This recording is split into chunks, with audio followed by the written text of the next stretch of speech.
Part 8, August. You're gonna reach the sky. Fly, beautiful child. Eurythmics, beautiful child. The 5th grade nature retreat. Every year in the spring, the 5th graders of Beecher Prep go away for 3 days and 2 nights to a place called the Broarwood Nature Reserve in Pennsylvania. It's a 4-hour bus drive away. The kids sleep in cabins with bunk beds. There are campfires and s'mores and long walks through the woods.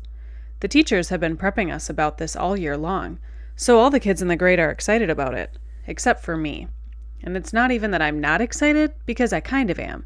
It's just I've never slept away from home before, and I'm kind of nervous. Most kids have had sleepovers by the time they're my age. A lot of kids have gone to sleepaway camps, or stayed with their grandparents or whatever. Not me. Not unless you include hospital stays, but even then, Mom or Dad always stayed with me overnight. But I never slept over at Tata and Papa's house, or Aunt Kate and Uncle Poe's house. When I was really little, that was mainly because there were too many medical issues, like my trach tube needing to be cleaned every hour, or reinserting my feeding tube if it got detached.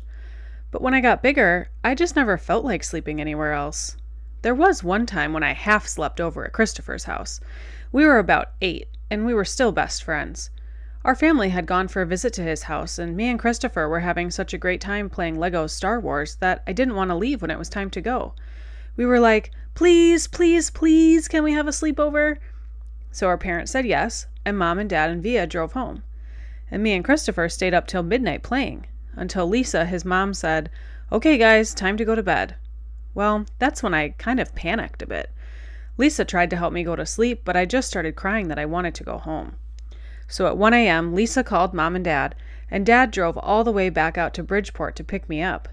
We didn't get home until 3 a.m., so my one and only sleepover, up until now, was pretty much of a disaster, which is why I'm a little nervous about the nature retreat.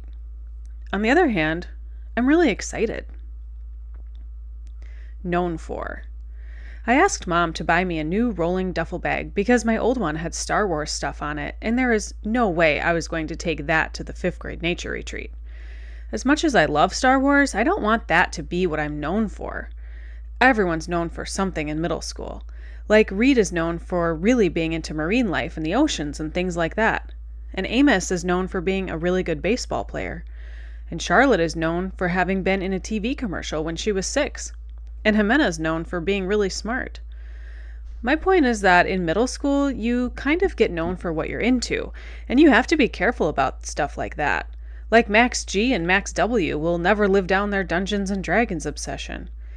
So I was actually trying to ease out of the whole Star Wars thing a bit. I mean, it'll always be special to me, like it is with the doctor who put in my hearing aids. It's just not the thing I wanted to be known for in middle school. I'm not sure what I want to be known for, but it's not that. That's not exactly true. I do know what I'm really known for, but there's nothing I can do about that. A Star Wars duffel bag, I could do something about. Packing. Mom helped me pack the night before the big trip. We put all the clothes I was taking on my bed, and she folded everything neatly and put it inside the bag while I watched. It was a plain blue rolling duffel, by the way. No logos or artwork. What if I can't sleep at night? I asked. Take a book with you. Then if you can't sleep, you can pull out your flashlight and read for a bit until you get sleepy, she answered. I nodded. What if I have a nightmare? Your teachers will be there, sweetie, she said, and Jack, and your friends. I can bring Babu, I said. That was my favorite stuffed animal when I was little.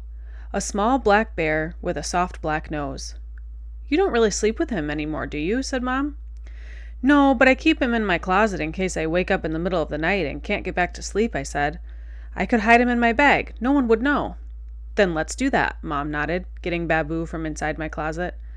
I wish they allowed cell phones, I said. I know, me too, she said. Though I know you're going to have a great time, Augie. You sure you want me to pack Babu? Yeah, but way down where no one can see him, I said. She stuck Babu deep inside the bag and then stuffed the last of my t-shirts on top of him. So many clothes for just 2 days. 3 days and 2 nights, I corrected her. Yep, she nodded, smiling. 3 days and 2 nights. She zipped up the duffel bag and picked it up. Not too heavy. Try it. I picked up the bag. Fine, I shrugged. She sat on the bed. Hey, what happened to your Empire Strikes Back poster? Oh, I took that down ages ago, I answered. She shook her head. Huh, I didn't notice that before. I'm trying to, change my image a bit, I explained. Okay, she smiled, nodding like she understood. Anyway, honey, you have to promise me you won't forget to put on the bug spray, okay? On the legs especially when you're hiking through the woods. It's right here in the front compartment. Uh-huh. And put on your sunscreen, she said. You do not want to get a sunburn.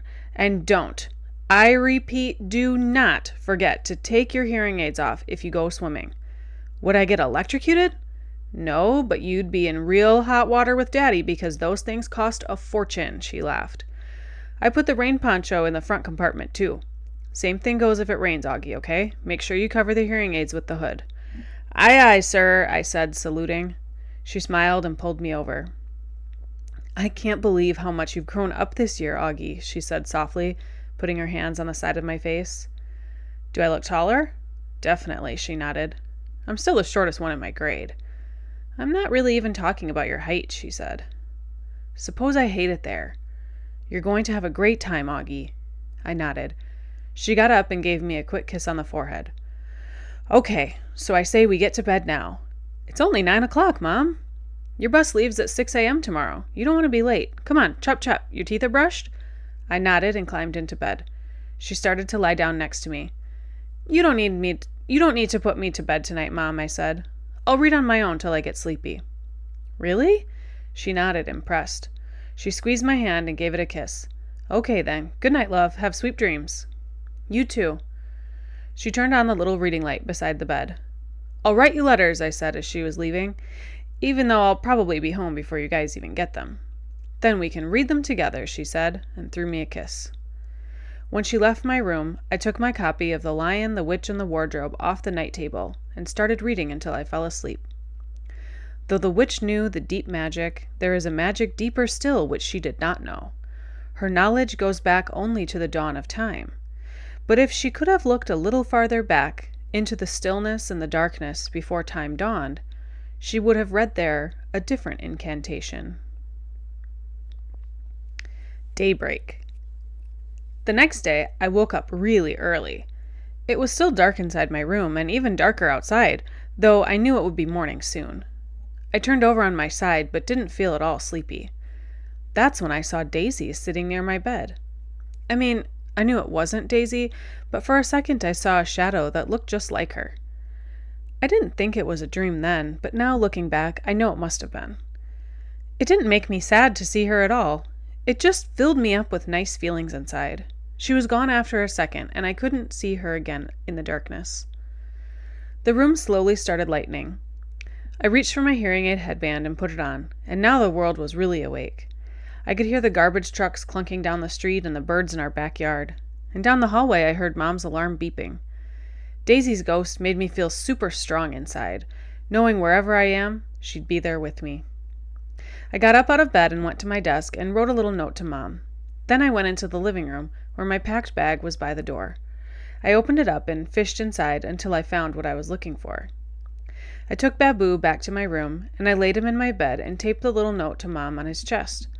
And then I covered him with my blanket so Mom would find him later. The note read, Dear Mom, I won't need Babu, but if you miss me, you can cuddle with him yourself. XO, Augie. Day 1. The bus ride went really fast. I sat by the window, and Jack was next to me in the aisle seat. Summer and Maya were in front of us. Everyone was in a good mood, kind of loud, laughing a lot. I noticed right away that Julian wasn't on our bus, even though Henry and Miles were. I figured he must be on the other bus, but then I overheard Miles tell Amos that Julian ditched the grade trip because he thought the whole nature retreat thing was quote-unquote dorky. I got totally pumped, because dealing with Julian for 3 days in a row, and 2 nights, was a major reason that I was nervous about this whole trip. So now without him there, I could really just relax and not worry about anything. We got to the nature reserve at around noon. The first thing we did was put our stuff down at the cabins. There were 3 bunk beds to every room, so me and Jack did rock, paper, scissors for the top bunk, and I won. Woohoo! And the other guys in the room were Reed and Tristan, and Pablo and Nino. After we had lunch in the main cabin, we all went on a 2-hour guided nature hike through the woods. But these were not woods like the kind they have in Central Park. These were real woods. Giant trees that almost totally blocked out the sunlight, tangles of leaves and fallen tree trunks, howls and chirps and really loud bird calls. There was a slight fog, too, like a pale blue smoke all around us. So cool. The nature guide pointed everything out to us. The different types of trees we were passing, the insects inside the dead logs on the trail, the signs of deer and bears in the woods, what types of birds were whistling and where to look for them. I realized that my Lobot hearing aids actually made me hear better than most people, because I was usually the first person to hear a new bird call. It started to rain as we headed back to camp. I pulled on my rain poncho and pulled the hood up so my hearing aids wouldn't get wet, but my jeans and shoes got soaked by the time we reached our cabins. Everyone got soaked. It was fun, though. We had a wet sock fight in the cabin. Since it rained for the rest of the day, we spent most of the afternoon goofing off in the rec room. They had a ping pong table and old-style arcade games like Pac-Man and Missile Command that we played until dinner time. Luckily, by then it had stopped raining, so we got to have a real campfire cookout. The log benches around the campfire were still a little damp, but we threw our jackets over them and hung out by the fire, toasting s'mores and eating the best roasted hot dogs I've ever tasted. Mom was right about the mosquitoes. There were tons of them, but luckily I had spritzed myself before I left the cabin, and I wasn't eaten alive like some of the other kids were. I loved hanging out by the campfire after dark. I loved the way bits of fire dust would float up and disappear into the night air, and how the fire lit up people's faces. I loved the sound the fire made too, and how the woods were so dark that you couldn't see anything around you, and you'd look up and see a billion stars in the sky. The sky doesn't look like that in North River Heights. I've seen it look like that in Montauk, though, like someone sprinkled salt on a shiny black table. I was so tired when I got back to the cabin that I didn't need to pull the book out to read. I fell asleep almost as fast as my head hit the pillow. And maybe I dreamed about the stars. I don't know. The fairgrounds. The next day was just as great as the first day. We went horseback riding in the morning, and in the afternoon we rappelled up some ginormous trees with the help of the nature guides. By the time we got back to the cabins for dinner, we were all really tired again. After dinner, they told us we had an hour to rest, and then we were going to take a 15-minute bus ride to the fairgrounds for an outdoor movie night. I hadn't had the chance to write a letter to Mom and Dad and Via yet, so I wrote one telling them all about the stuff we did that day and the day before. I pictured myself reading it to them out loud when I got back, since there was no way the letter would get home before I did. When we got to the fairgrounds, the sun was just starting to set. It was about 7:30. The shadows were really long on the grass, and the clouds were pink and orange. It looked like someone had taken sidewalk chalk and smudged the colors across the sky with their fingers. It's not that I haven't seen nice sunsets before in the city, because I have, slivers of sunsets between buildings. But I wasn't used to seeing so much sky in every direction. Out here in the fairgrounds, I could understand why ancient people used to think the world was flat and the sky was a dome that closed in on top of it. That's what it looked like from the fairgrounds, in the middle of this huge open field. Because we were the first school to arrive, we got to run around the field all we wanted until the teachers told us it was time to lay out our sleeping bags on the ground and get good viewing seats. We unzipped our bags and laid them down like picnic blankets on the grass in front of the giant movie screen in the middle of the field. Then we went to the row of food trucks parked at the edge of the field to load up on snacks and sodas and stuff like that. There were concession stands there too, like at a farmer's market, selling roasted peanuts and cotton candy. And up a little farther was a short row of carnival-type stalls, the kind where you can win a stuffed animal if you throw a baseball into a basket. Jack and I both tried, and failed, to win anything. But we heard Amos won a yellow hippo and gave it to Jimena. That was the big gossip that went around. The jock and the brainiac. From the food trucks, you could see the corn stalks in the back of the movie screen. They covered about a third of the entire field. The rest of the field was completely surrounded by woods. As the sun sank lower in the sky, the tall trees at the entrance to the woods looked dark blue. By the time the other school buses pulled into the parking lots, we were back in our spots on the sleeping bags, right smack in front of the screen, the best seats in the whole field. Everyone was passing around snacks and having a great time. Me and Jack and Summer and Reed and Maya played Pictionary. We could hear the sounds of the other schools arriving, the loud laughing and talking of kids coming out on the field and on both sides of us. But we couldn't really see them. Though the sky was still light, the sun had gone down completely, and everything on the ground had turned deep purple. The clouds were shadows now. We had trouble even seeing the Pictionary cards in front of us. Just then, without any announcement, all the lights at the end of the field went on at once. They were like big, bright stadium lights. I thought of that scene in Close Encounters when the alien ship lands and they're playing that music. Da-da-doo-da-dun. Everyone in the field started applauding and cheering like something great had just happened. Be kind to nature. An announcement came over the huge speakers next to the stadium lights. Welcome, everyone. Welcome to the 23rd Annual Big Movie Night at the Broarwood Nature Reserve. Welcome, teachers and students from MS 342, the William Heath School. A big cheer went up on the left side of the field. Welcome, teachers and students from Glover Academy. Another cheer went up, this time from the right side of the field. And welcome, teachers and students from the Beecher Prep School. Our whole group cheered as loudly as we could. We're thrilled to have you as our guests here tonight and thrilled that the weather is cooperating. In fact, can you believe what a beautiful night this is? Again, everyone whooped and hollered. So, as we prepare for the movie, we do ask that you take a few moments to listen to this important announcement. The Broarwood Nature Reserve, as you know, is dedicated to preserving our natural resources and the environment. We ask that you leave no litter behind. Clean up after yourselves. Be kind to nature, and it will be kind to you. We ask that you keep that in mind as you walk around the grounds. Do not venture beyond the orange cones at the edge of the fairgrounds. Do not go into the cornfields or the woods. Please keep the free roaming to a minimum. Even if you don't feel like watching the movie, your fellow students may feel otherwise, so please be courteous. No talking, no playing music, no running around. The restrooms are located on the other side of the concession stands. After the movie is over, it will be quite dark, so we ask that all of you stay with your schools as you make your way back to your buses. Teachers, there's usually at least one lost party on big movie nights at Broarwood. Don't let it happen to you. Tonight's movie presentation will be The Sound of Music. I immediately started clapping, even though I'd seen it a few times before, because it was Via's favorite movie of all time. But I was surprised that a whole bunch of kids, not from Beecher, booed and hissed and laughed. Someone from the right side of the field even threw a soda can at the screen, which seemed to surprise Mr. Tushman. I saw him stand up and look in the direction of the can thrower, though I knew he couldn't see anything in the dark. The movie started playing right away. The stadium lights dimmed.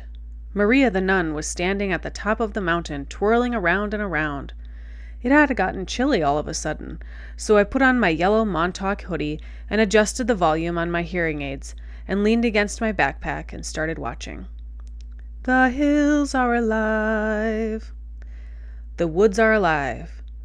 Somewhere around the boring part where the guy named Rolf and the oldest daughter are singing You Are 16 Going on 17, Jack nudged me. Dude, I've got to pee, he said.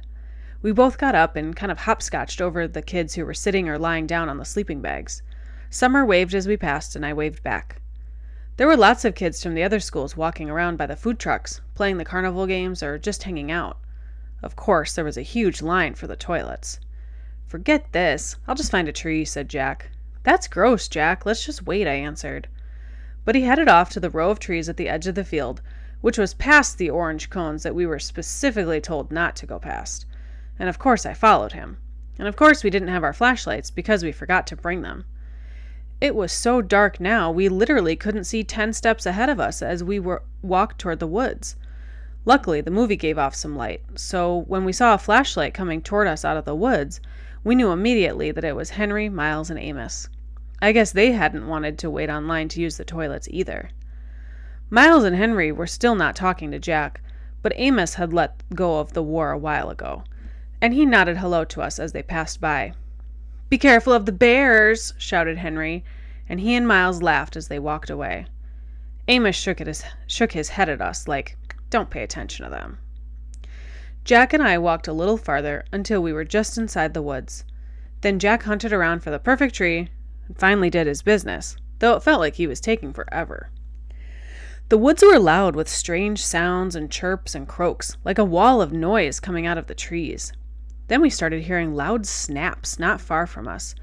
almost like cap gun pops that definitely weren't insect noises.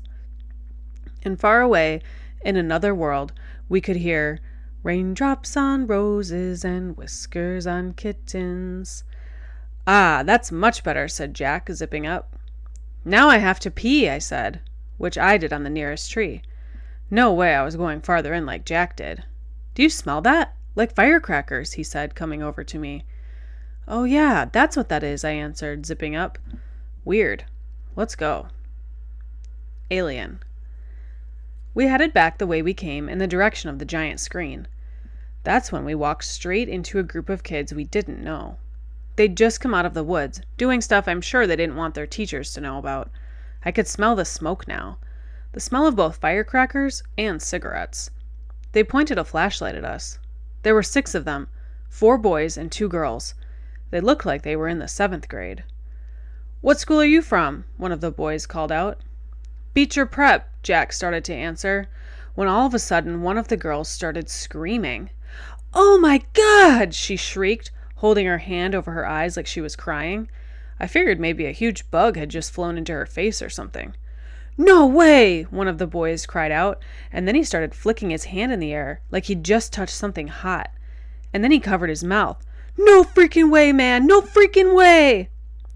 All of them started half laughing and half covering their eyes now, pushing each other and cursing loudly.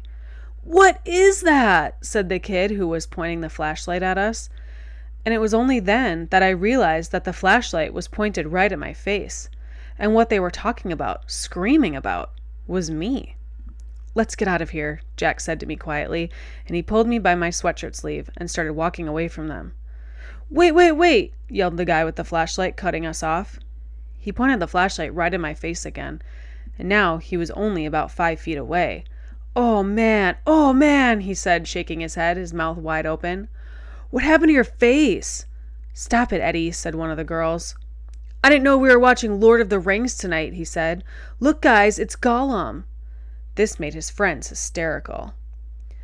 Again, we tried to walk away from them, and again the kid named Eddie cut us off. He was at least a head taller than Jack, who was about a head taller than me, so the guy looked huge to me. No, man, it's Alien, said one of the other kids. No, man, it's an orc, laughed Eddie, pointing the flashlight in my face again. This time, he was right in front of us. Leave him alone, okay? Said Jack, pushing the hand holding the flashlight away. Make me, answered Eddie, pointing the flashlight in Jack's face now. What's your problem, dude? Said Jack. Your boyfriend's my problem. Jack, let's just go, I said, pulling him by the arm. Oh man, it talks, screamed Eddie, shining the flashlight in my face again. Then one of the other guys threw a firecracker at our feet. Jack tried to push past Eddie, but Eddie shoved his hands into Jack's shoulders and pushed him hard, which made Jack fall backward. Eddie! Screamed one of the girls. Look, I said, stepping in front of Jack and holding my hands up in the air like a traffic cop. We're a lot smaller than you guys. Are you talking to me, Freddy Krueger? I don't think you want to mess with me, you ugly freak, said Eddie. And this was the point where I knew I should run away as fast as I could. But Jack was still on the ground, and I wasn't about to leave him. Yo, dude, said a new voice behind us. What's up, man? Eddie spun around and pointed his flashlight toward the voice. For a second, I couldn't believe who it was. Leave them alone, dude, said Amos, with Miles and Henry right behind him. Says who? Said one of the guys with Eddie. Just leave them alone, dude, Amos repeated calmly. Are you a freak too? Said Eddie. They're all a bunch of freaks, said one of his friends. Amos didn't answer, but looked at us. Come on, guys, let's go. Mr. Tushman's waiting for us. I knew that was a lie, but I helped Jack get up, and we started walking over to Amos. Then out of the blue, the Eddie guy grabbed my hood as I passed by him, yanking it really hard so I was pulled backward and fell flat on my back. It was a hard fall, and I hurt my elbow pretty bad on a rock. I couldn't really see what happened afterward, except that Amos rammed into the Eddie guy like a monster truck, and they both fell down to the ground next to me. Everything got really crazy after that. Someone pulled me up by my sleeve and yelled, "Run!" and someone else screamed, "Get him!" at the same time, and for a few seconds I actually had 2 people pulling the sleeves of my sweatshirt in opposite directions. I heard them both cursing, until my sweatshirt ripped and the first guy yanked me by my arm and started pulling me behind him as we ran, which I did as fast as I could. I could hear footsteps just behind us, chasing us, and voices shouting and girls screaming, but it was so dark I didn't know who those voices were, only that everything felt like we were underwater. We were running like crazy, and it was pitch black, and whenever I started to slow down, the guy pulling me by my arm would yell, "Don't stop!" Voices in the dark. Finally, after what seemed like a forever of running, someone yelled, "I think we lost them." "Amos?" "I'm right here," said Amos's voice a few feet behind us. "We can stop," Miles yelled from farther up. "Jack," I yelled. "Whoa," said Jack, "I'm here. I can't see a thing." "Are you sure we lost them?" Henry asked, letting go of my arm. That's when I realized that he'd been the one who was pulling me as we ran. "Yeah, shh, let's listen." We all got super quiet, listening for footsteps in the dark. All we could hear were the crickets and frogs and our own crazy panting. We were out of breath, stomachs hurting, bodies bent over our knees. "We lost them," said Henry. "Whoa, that was intense. What happened to the flashlight? I dropped it." "How did you guys know?" said Jack. "We saw them before. They look like jerks." "You just rammed into him," I said to Amos. "I know, right?" laughed Amos. "He didn't even see it coming," said Miles. "He was like, 'Are you a freak too?' And you were like, 'Bam!'" said Jack. "Bam!" said Amos, throwing a fake punch in the air. "But after I tackled him, I was like, 'Run, Amos, you schmuck! He's 10 times bigger than you!'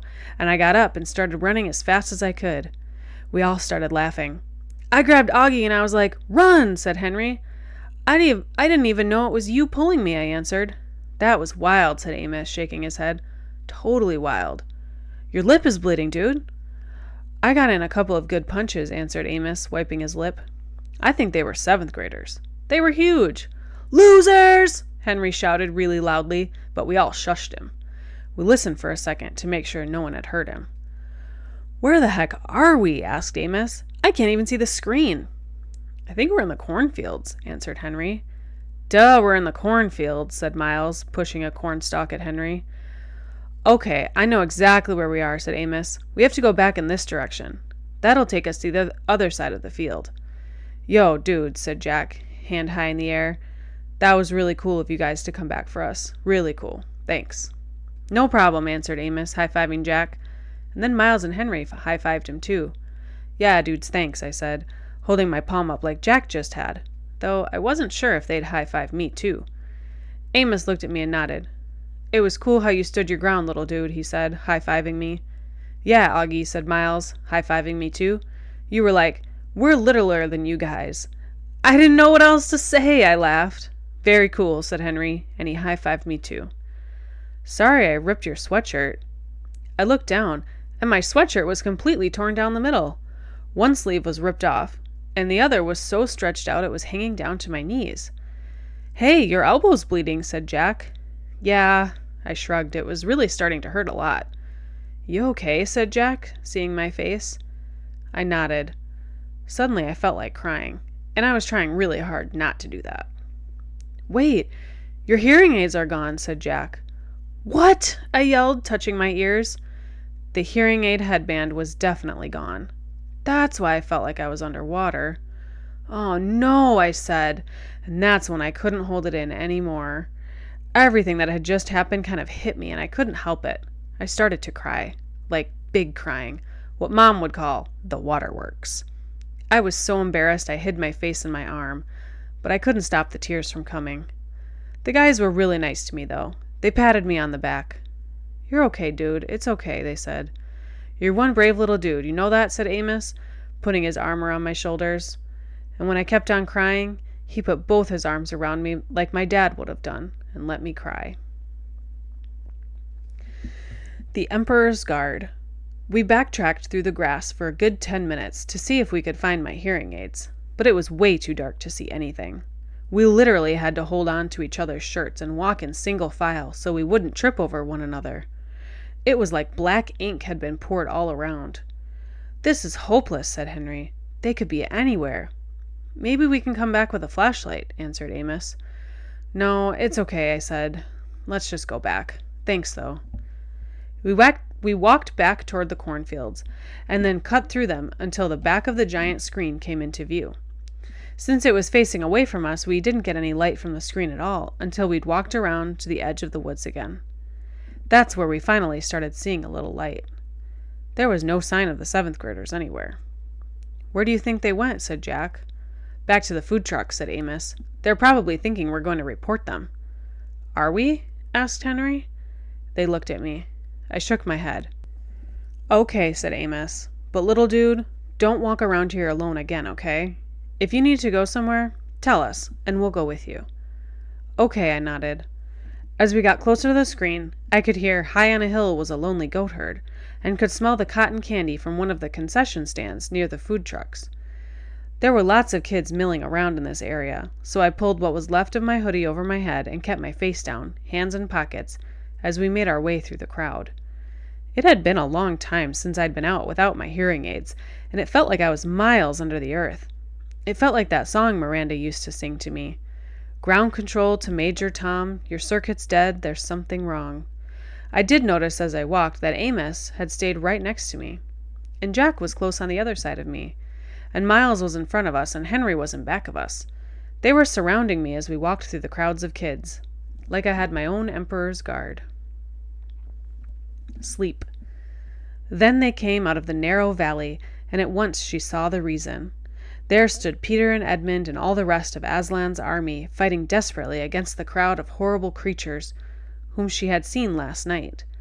Only now, in the daylight, they looked even stranger and more evil and more deformed. I stopped there. I'd been reading for over an hour, and sleep still didn't come. It was almost 2 a.m. Everyone else was asleep. I had my flashlight on under the sleeping bag, and maybe the light was why I couldn't sleep, but I was too afraid to turn it off. I was afraid of how dark it was outside the sleeping bag. When we got back to our section in front of the movie screen, no one had even noticed we'd been gone. Mr. Tushman and Ms. Rubin and Summer and all the rest of the kids were just watching the movie. They had no clue how something bad had almost happened to me and Jack. It's so weird how that can be. How you could have a night that's the worst in your life, but to everybody else it's just an ordinary night. Like on my calendar at home, I would mark this as being one of the most horrific days of my life. This and the day Daisy died. But for the rest of the world, this was just an ordinary day. Or maybe it was even a good day. Maybe somebody won the lottery today. Amos, Miles, and Henry brought me and Jack over to where we'd been sitting before, with Summer and Maya and Reed. And then they went and sat where they had been sitting before, with Jimena and Savannah and their group. In a way, everything was exactly as we had left it before we went looking for the toilets. The sky was the same, the movie was the same, everyone's faces were the same, mine was the same. But something was different. Something had changed. I could see Amos and Miles and Henry telling their group what had just happened. I knew they were talking about it because they kept looking over at me while they were talking. Even though the movie was still playing, people were whispering about it in the dark. News like that spreads fast. It was what everyone was talking about on the bus ride back to the cabins. All the girls, even girls I didn't know very well, were asking me if I was okay. The boys were all talking about getting revenge on the group of 7th grade jerks, trying to figure out what school they were from. I wasn't planning on telling the teachers about any of what had happened, but they found out anyway. Maybe it was the torn sweatshirt and the bloody elbow, or maybe it's just that teachers hear everything. When we got back to the camp, Mr. Tushman took me to the first aid office, and while I was getting my elbow cleaned and bandaged up by the camp nurse, Mr. Tushman and the camp director were in the next room, talking with Amos and Jack and Henry and Miles, trying to get a description of the troublemakers. When he asked me about them a little later, I said I couldn't remember their faces at all, which wasn't true. It's their faces I kept seeing every time I closed my eyes to sleep. The look of total horror on the girl's face when she first saw me. The way the kid with the flashlight, Eddie, looked at me as he talked to me. Like he hated me. Like a lamb to the slaughter. I remember Dad saying that ages ago, but tonight I think I finally got what it meant. Aftermath. Mom was waiting for me in front of the school along with all the other parents when the bus arrived. Mr. Tushman told me on the bus ride home that they had called my parents to tell them that there had been a situation the night before, but that everyone was fine. He said the camp director and several of the counselors went looking for the hearing aid in the morning while we all went swimming in the lake, but they couldn't find it anywhere. Broarwood would reimburse us the cost of the hearing aids, he said. They felt bad about what had happened. I wondered if Eddie had taken my hearing aids with him as a kind of souvenir, something to remember the orc. Mom gave me a tight hug when I got off the bus, but she didn't slam me with questions like I thought she might. Her hug felt good, and I didn't shake it off like some of the other kids were doing with their parents' hugs. The bus driver started unloading our duffel bags, and I went to find mine while Mom talked to Mr. Tushman and Ms. Rubin, who had walked over to her. As I rolled my bag toward her, a lot of kids who don't usually say anything to me were nodding hello or patting my back as I walked by them. "Ready?" said Mom when she saw me. She took my duffel bag, and I didn't even try to hold on to it. I was fine with her carrying it. If she had wanted to carry me on her shoulders, I would have been fine with that too, to be truthful. As we started to walk away, Mr. Tushman gave me a quick, tight hug, but didn't say anything. Home. Mom and I didn't talk much the whole walk home, and when we got to the front stoop, I automatically looked in the front bay window, because I forgot for a second that Daisy wasn't going to be there like always, perched on the sofa with her front paws on the windowsill, waiting for us to come home. Made me kind of sad when we walked inside. As soon as we did, Mom dropped my duffel bag and wrapped her arms around me and kissed me on my head and on my face like she was breathing me in. "It's okay, Mom, I'm fine," I said, smiling. She nodded and took my face in her hands. Her eyes were shiny. "I know you are," she said. "I missed you so much, Augie." "I missed you too." I could tell she wanted to say a lot of things, but she was stopping herself. "Are you hungry?" she asked. "Starving. Can I have a grilled cheese?" "Of course," she answered, and immediately started to make the sandwich while I took my jacket off and sat down at the kitchen counter. "Where's Via?" I asked. "She's coming home with Dad today." "Boy, did she miss you, Augie," Mom said. "Yeah? She would have liked the nature reserve. You know what movie they played? The Sound of Music." "You'll have to tell her that." "So, do you want to hear about the bad part or the good part first?" I asked after a few minutes, leaning my head on my hand. "Whatever you want to talk about," she answered. "Well, except for last night, I had an awesome time," I said. "I mean, it was just awesome. That's why I'm so bummed. I feel like they ruined the whole trip for me." "No, sweetie, don't let them do that to you. You were there for more than 48 hours, and that awful part lasted 1 hour. Don't let them take that away from you, okay?" "I know," I nodded. "Did Mr. Tushman tell you about the hearing aids?" "Yes, he called us this morning." "Was Dad mad because they're so expensive?" "Oh my gosh, of course not, Augie. He just wanted to know that you were all right. That's all that matters to us. And that you don't let those thugs ruin your trip." I kind of laughed at the way she said the word thugs. "What?" she asked. "Thugs," I teased her. "That's kind of an old-fashioned word." "Okay, jerks, morons, imbeciles," she said, flipping the sandwich in the pan. "Cretinos, as my mother would have said. Whatever you want to call them, if I saw them on the street, I would—" She shook her head. "They were pretty big, Mom," I smiled. "7th graders, I think." She shook her head. "7th graders? Mr. Tushman didn't tell us that. Oh my goodness." "Did he tell you how Jack stood up for me?" I said. "And Amos was like, bam! He rammed right into the leader. They both crashed to the ground, like in a real fight. It was pretty awesome. Amos's lip was bleeding and everything." "He told us there was a fight, but," she said, looking at me with her eyebrows raised, Phew. I'm just so grateful you and Amos and Jack are fine. When I think about what could have happened." She trailed off, flipping the grilled cheese again. My Montauk hoodie got totally shredded. "Well, that can be replaced," she answered. She lifted the grilled cheese onto a plate and put the plate in front of me on the counter. "Milk or white grape juice?" "Chocolate milk, please," I said, devouring the sandwich. "Oh, can you do it that special way you make it, with the froth?" "How did you and Jack end up at the edge of the woods in the first place?" she said, pouring the milk into a tall glass. "Jack had to go to the bathroom," I answered, my mouth full. As I was talking, she spooned in the chocolate powder and started rolling a small whisk between her palms really fast. But there was a huge line, and he didn't want to wait. So we went toward the woods to pee. She looked up at me while she was whisking. I know she was thinking we shouldn't have done that. The chocolate milk in the glass now had a 2-inch froth on the top. "That looks good, Mom. Thanks." And then what happened, she said, putting the glass in front of me. I took a long drink of the chocolate milk. Is it okay if we don't talk about it anymore right now? Oh, okay. I promise I'll tell you all about it later when Dad and Via come home. I'll tell you all every detail. I just don't want to have to tell the whole story over and over, you know? Absolutely. I finished my sandwich in 2 more bites and gulped down the chocolate milk. Wow, you practically inhaled that sandwich. Do you want another one? She asked. I shook my head and wiped my mouth with the back of my hand. Mom, am I always going to have to worry about jerks like that? I asked. Like when I grow up. Is it always going to be like this? She didn't answer right away, but took my plate and glass and put them in the sink and rinsed them with water. There are always going to be jerks in the world, Augie, she said, looking at me. But I really believe, and Daddy really believes, that there are more good people on this earth than bad people. And the good people watch out for each other and take care of each other, just like Jack was there for you, and Amos, and those other kids. Oh yeah, Miles and Henry, I answered. They were awesome too. It's weird because Miles and Henry haven't even really been very nice to me at all during the year. Sometimes people surprise us, she said, rubbing the top of my head. I guess. Want another glass of chocolate milk?